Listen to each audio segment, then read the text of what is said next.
Hello, everybody. Welcome to Average Joe Sports for this weekend. I started to do a vlog on Friday, but things got a little hectic, so I couldn't get it out. But there's really only one thing I need to talk about, and that is the current situation up here in Seattle with a potential uh, stadium proposal that was handed out a few days ago. It's like a $500 million total package with $200 million being put up front by the city King County and the city of Seattle, which will then be paid back over time. So ultimately, at the end of the day, there won't be any public funds given out on our part coming out of our pocket. I think this is a good thing for a number of reasons. One, it means that there's a possibility that the Sonics can come back as for the NBA, and that's good for NBA fans here in Seattle. I mean, me personally, I'm not the biggest NBA fan, but I did support the Sonics, just because civic pride, hometown pride, and things like that. Um, Also, it gives us the unique opportunity to once again have an NHL team. We had the Seattle Totems for a little bit, and things didn't work out so hot, and they wound up disbanding. So that'll also be an interesting prospect as well. According to current news, we wouldn't get the Sacramento Kings, according to Commissioner Stern, which is fine. But it also doesn't seem like we're going to necessarily um, have an expansion team either. So that leaves us with the other option of the New Orleans Hornets, which their average attendance is like 6,000 people. And again, as a bitter Seattle sports fan and having the Sonics taken away, you took our team away, Commissioner, to Oklahoma City, which granted they sell out, they do, and there's nothing wrong with that. I get it; it is a business decision, but again, you took our team. We had like the 13th highest sports market in the NBA, and yet there's a team in New Orleans, the Hornets, that can barely put people in the seats. I mean, I think you kind of you made some seriously bad business decision on that part. So hopefully, that'll get done. The only real issue is that Christopher Hansen, who is who's the main backer for this whole program, has basically stated that we will not break ground on a stadium unless both an NBA and an NHL franchise is intact. And should that happen, they'll be at Key Arena, which is fine. I mean, I've seen hockey at Key Arena. It can hold NHL ice, but at the same time, I've never liked hockey being played there. Watching the Seattle T-Birds play there for a number of years. And they've moved to Kent to their new place, and it's an amazing arena. And I hope it's gonna be just as epic in a new stadium that could possibly happen here. My only other issue is one: what are they gonna do with Key Arena? Are they gonna keep it? And who's gonna be a main tenant there? Will the Storm stay there, or will they also be included in the new stadium deal as well? Because I mean, if you want to talk about professional franchises that have won championships in Seattle, well, that would be the Seattle Storm. So the Mariners haven't done anything.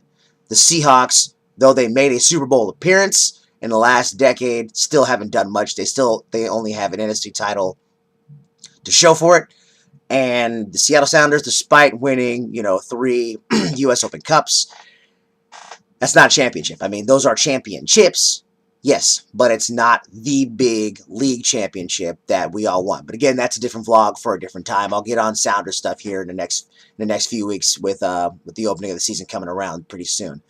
But the Storm as a whole deserve to be there. However, I understand that the women's basketball fan base and seating capacity wise is a lot smaller, so I could see how Key Arena would probably be a much better fit for them. Granted, they sell out their seats. They actually open up the upper deck now, but they definitely sell out the lower bowl. So that may just be the spot where they're going to be at. So they will have a stadium to call their own, and also the city of Seattle can still collect money because there'll be a tenant there.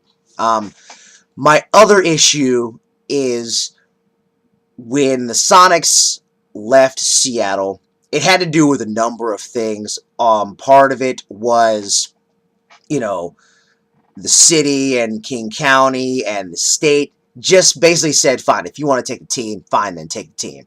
And also you have the people with better things to do than to worry about another sports franchise. And to which they actually they played their cards completely correct.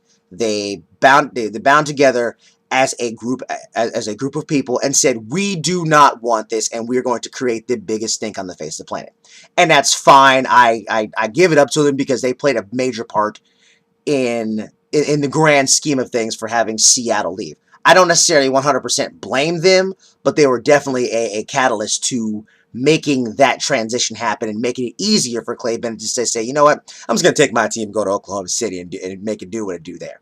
So I have massive respect for that. However, we, the Seattle sports fan, need to do the exact same thing. And this is kind of my, me standing on my soapbox and saying, guys, get out there, state your cause. You want basketball back here. You want sport. You want to have more sports opportunities here in Seattle. And we need to band together as a group, as a collective to do that, because I strongly think that there are more of us that want this to happen than there are of people who don't want it to happen. Now, granted, there's been a few years since the Sonics have left, so I think that the dust has kind of settled and cooler heads are going to finally prevail on this, and I think ultimately this will happen. And I know, again, the people with better things to do, they don't want this because they feel that there's money to be spent elsewhere.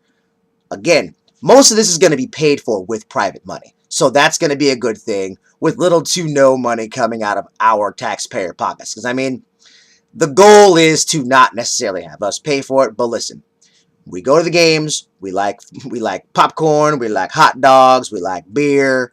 We like sodas. We like, all the goodies that come along with sporting events. We all like that. You want your Coors Light at the game. Guess what? You're going to have to pay $7.50 for it. That's just the way it's going to happen. They did it at Safeco Field. They do it at the Clink.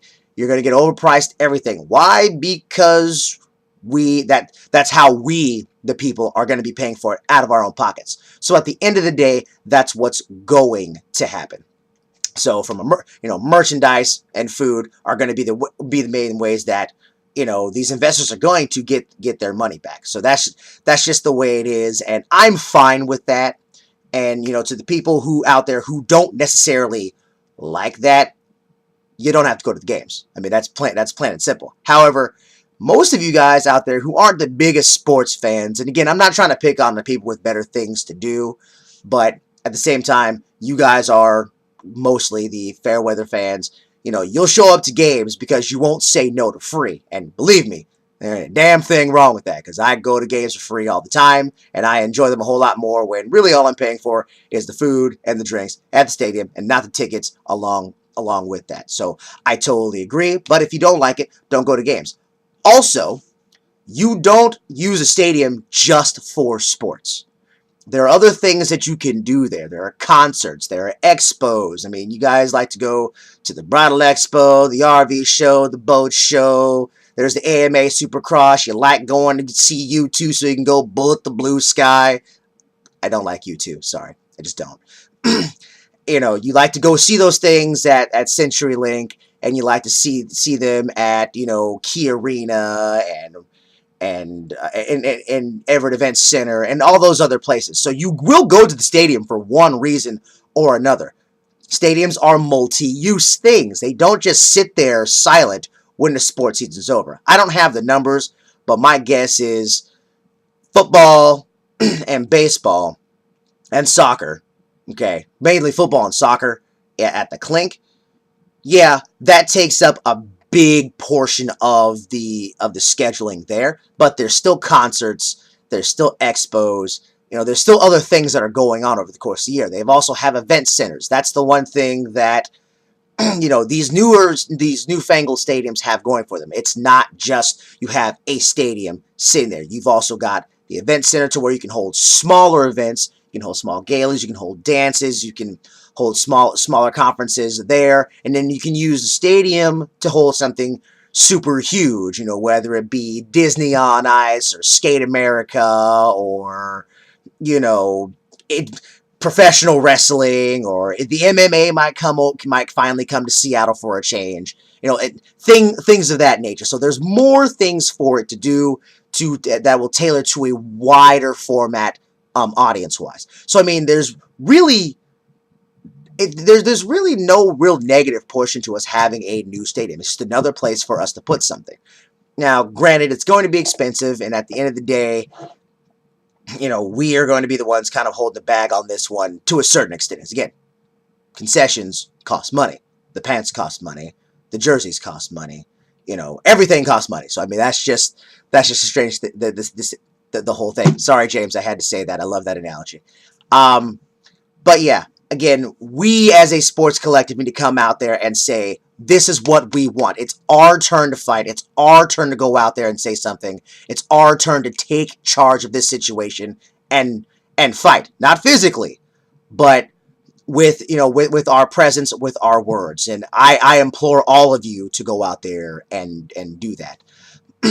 Other than that, I will have some more vlogging stuff. I've just been really, really busy doing a course line at Seattle Musical Theater. I did Hairspray there earlier in the fall. If you guys want to come check it out, we have another show going on tonight. Tickets are available at seattlemusicaltheater.org. Feel free to check it out. And yeah, go Dogs, go Sounders, potentially go Sonics, go Totems, and or Seattle Metropolitans, whichever one you guys want to use. And talk to you guys later. Peace out.